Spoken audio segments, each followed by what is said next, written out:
This is a letter from Santa Claus, written from the palace of St. Nicholas in the moon on Christmas morning.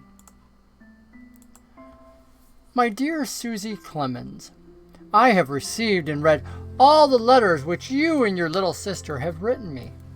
I can read yours and your baby sister's jagged and fantastic marks without any trouble at all. But I had trouble with those letters which you dictated through your mother and through the nurses, for I am a foreigner and cannot read English writing well. You will find that I made no mistakes about the things which you and the baby ordered in your own letters.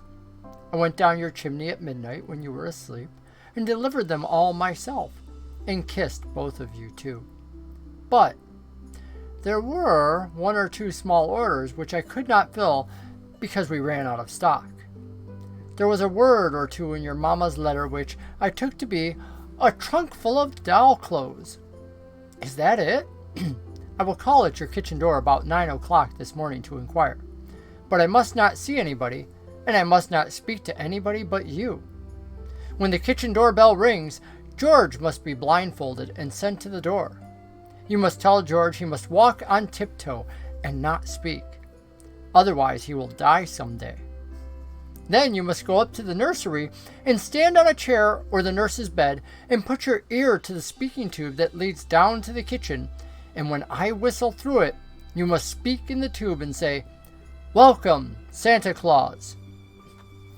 Then I will ask whether it was a trunk you ordered or not. If you say it was, I shall ask you what color you want the trunk to be, and then you must tell me every single thing in detail which you want the trunk to contain. Then when I say, "Goodbye and a Merry Christmas to my little Susie Clemens," you must say, "Goodbye, good old Santa Claus. I thank you very much." Then you must go down into the library and make George close all the doors that open into the main hall, and everybody must keep still for a little while. I will go to the moon and get those things, and in a few minutes I will come down the chimney that belongs to the fireplace that is in the hall. If it is a trunk you want, because I couldn't get such a thing as a trunk down the nursery chimney, if I should leave any snow in the hall, you must tell George to sweep it into the fireplace, for I haven't time to do such things. George must not use a broom, but a rag, else he will die someday. If my boot should leave a stain on the marble, George must not wholly stone it away. Leave it there always in memory of my visit, and whenever you look at it or show it to anybody, you must let it remind you to be a good little girl.